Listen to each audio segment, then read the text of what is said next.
Welcome everyone. I always seem to get confused in between the sound off and the regular weekend reviews. Welcome everyone to the Esteban Hours Weekend Review Sound Off. Today we are talking about Swalwell versus McCarthy. Did you see what happened? Did you hear what happened? Well, before we get into it, let's bring in our co-host, Mr. Jeremy Breaker. Hey, Jeremy.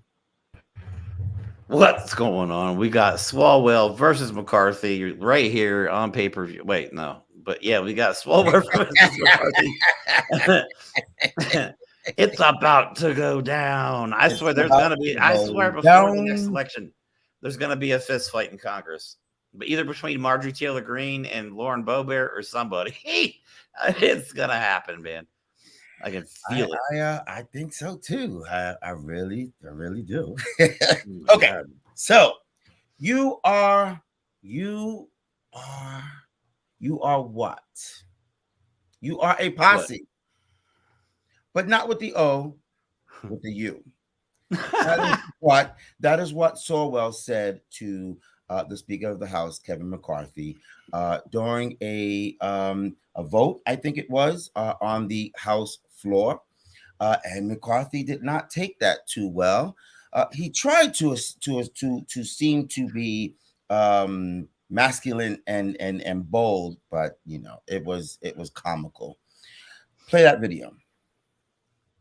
Want to wage a war on women, they're now expanding it to a war on little girls. House Democrat Eric Swalwell of California has long been known for his matter-of-fact attacks on Republicans. And according to the Daily Beast, Swalwell told Republican House Speaker Kevin McCarthy, "You are a puss," as McCarthy and Swalwell get in floor feud. House will be in order. Multiple eyewitnesses and lawmakers report the clash began on June the 21st, when Republicans voted to censure California Democrat Adam Schiff. The ayes are 213 and the nays are 209. As Democrats shouted shame at the GOP lawmakers, you can see Eric Swalwell leading the demonstration and standing in the well of the House near the Speaker's podium. "This is pathetic," said Swalwell. "You are weak. You are a weak man."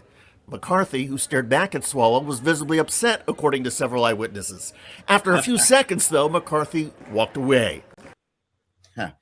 That's right. You better walk away, punk. I'll be like, right. Get out of here. Who would have won? Who do you think would have won? Man, Swalwell would have busted him in half easily. And that's not. But don't we need more folks like Swalwell to be emboldened to strike back, to hit back? Because for time and time, Republicans, that's exactly what they do, right? Exactly. I love it. I love the fact that he's fighting back. You know what I mean? He's tired of it. I think everybody's tired of it. And everybody is tired. You know what I mean? They had their newest whistleblower today. You know what I mean? The Republicans are the party that cried whistleblower. You know, and it was, I mean, they did an article on the guy they had. And the article from way back when even said in there was no connection to Joe or Hunter, or there was no connection to Joe Biden. Like, they keep trying to go after Joe Biden, and then they fall flat on their face every single time. I just don't understand what their objective is. They look ridiculous. They look absolutely ridiculous. Continuously finding useless whistleblowers that just tell them what they want to hear, or maybe not. Maybe what they're hearing from the whistleblower is something totally not what he's saying, but they're making it up in their minds that's what they're saying. Well, first they find the whistleblower, then they go on the news and talk about this credible whistleblower, and they talk about it for a week or two, and then they bring the person in, and then it's complete bullshit every single time. And I just feel like the whole party has no credibility anymore. I mean, they've all rallied behind Trump, and after today, and I guess we should mention that Donald Trump was indicted today. Time to celebrate. Well, aren't you tired of celebrating? This would be the third time. No, I just keep celebrating on these. This is just great. Especially this one. This is the one I've been waiting for, I think, from day one. It was the Jack Smith over, the attempt to overthrow the election, because there's just so much involved. I mean, it's one thing to steal stuff, but when you're trying to overthrow an entire democracy, it's a whole different story. Yeah. Yes, definitely. Well, audience, we will be doing a sound off on the third. Is it the third? The third indictment. Fourth, because that last superseding one was the third, technically, I guess, because it was another Okay. charge. So we will be doing a sound off this Thursday, August 3rd, on the fourth indictment of Mr. Donald Trump. Stay tuned for that if you want to. There are a lot of people that are trumped out. Okay, back to Swalwell and McCarthy, please. Yes. So this continues to the next day. You thought it was over. It's not over. Let's do this. Let's do this. The next day, Indian Prime Minister Narendra Modi visited Capitol Hill for a joint session of Congress. After Modi shook hands with McCarthy and moments before Modi took to the Speaker's podium, Swalwell went to the bathroom just outside the chamber on the Republican side. That's when McCarthy saw him. Quote, McCarthy said, if you ever say something like that to me again, I'm going to kick the shit out of you, a member claimed to the Daily Beast. Another member who witnessed the exchange provided even more context. They were in each other's faces, basically nose to nose, and Swalwell said something like, are we really going to do this? After some back and forth with chest puffed out, McCarthy issued a challenge to Swalwell. Call me a pussy again and I'll kick your ass, the Speaker allegedly said. While both members told nearly identical versions of the story, they both delivered Swalwell's response in exactly the same way. You are a pussy.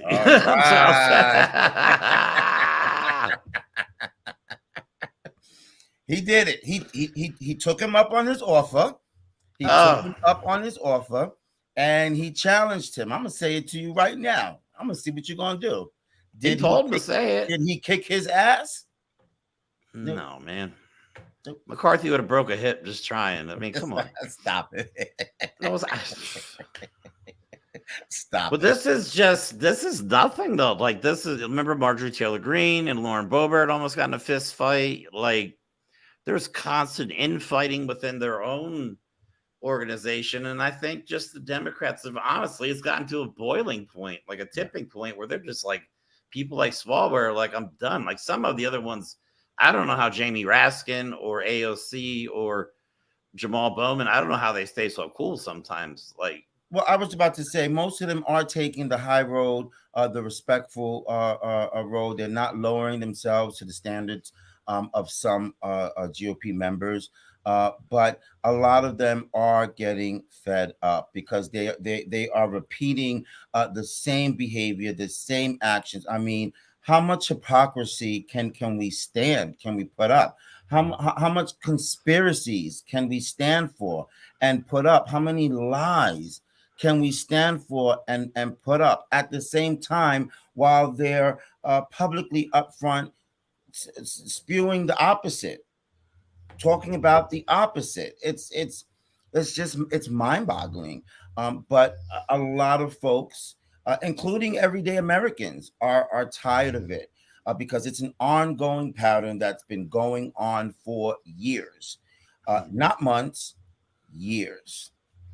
And by the way, to add to it, Republicans, as they come out with their talking points, you would swear that these things have never happened before when they've only happened hundreds of times. And then their next talking point is as if none of this has taken place. Yeah, I totally agree with that. But I think it's going to get even worse here because the stress level probably just got turned up to about 1 billion with the indictment and the co-conspirators that have been listed. And I'm pretty sure there's other people involved that have not been indicted yet.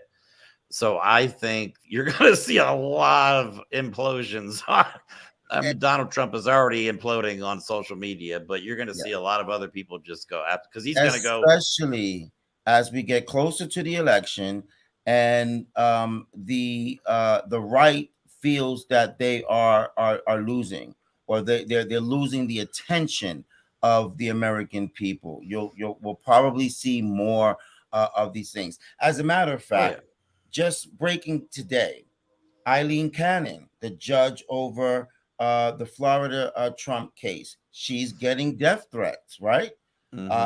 Possibly from both sides. but Yeah, that's she's getting death threats. She's being threatened that she better do what the Republicans want or else. well. Think And about. I mean, I can see her getting. I'm actually disappointed that they're getting death threats from the left.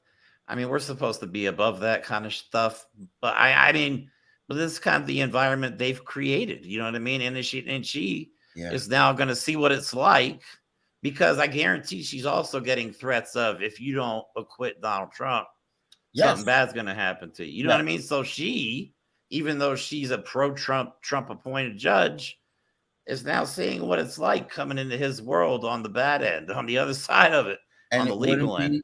it wouldn't be surprising if she's getting threats from Trump's own people, from his own legal team. You know, and I hate to say this, but these guys are so crazy and these people are so conspiracy theory oriented that I would not be surprised that people that are disguising themselves as on the left are making, like, people on the right, crazy people on the right disguising themselves as on the left, making death threats too. I would not put them past that at all. So don't be surprised if you find out there were some Trump supporters pretending they were not Trump supporters making threats. I'm reading what's coming out in the media, but until I see proof, I don't necessarily believe that people on the left are issuing threats to her. Why? Because it's not just that case that matters. He's got several other cases. And I would bet all my money on that one, at minimum, one or more of those cases he's going to be found guilty for. And he only needs one for him to go to jail forever or have a life it's funny you sentence. said that. Exactly. That's all he needs is to be guilty, found on one charge. I posted that on social media today. Like, it doesn't matter that he's charged. All he has to be found. He's not going to get away with everything. If you think that he's going to get away with everything, you are naive and you're not paying attention to what's going on.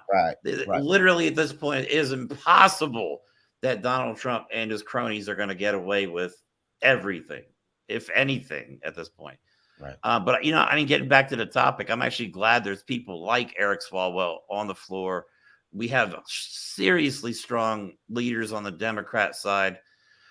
So, I mean, but we're going to have to put up with this nonsense for the next. Yeah, it would be nice to see more members be like, F you. No, get out of here with this BS. F you. Just directly, straight and direct, right? Yep, absolutely. I mean, but I think that's what they respond to. They don't understand subtleties. Like, we're dealing with all right, Lauren Boebert barely passed her GED, and she did it just before she got elected to Congress. Sorry, I shouldn't laugh about that, but why would you elect somebody like that? Come on. Anyway, that's insurance. That's none of our business. Yeah, whatever, man. They can pick whoever they want, but this is the consequences of picking complete psychos and putting them in positions of power. That's what freedom is. That is what America is. I guess, man. So, but hey, let me before I get too long-winded here, I just want to play his last clip of Eric Swalwell, where he is basically kind of apologizing to somebody in the hearing, saying that, you have a serious job and we're sorry to waste your time, kind of thing. And this is kind of another dig at McCarthy. So this is good. Mr. Secretary, you have a serious job, and occasionally you have to deal with some very unserious MAGA colleagues of mine.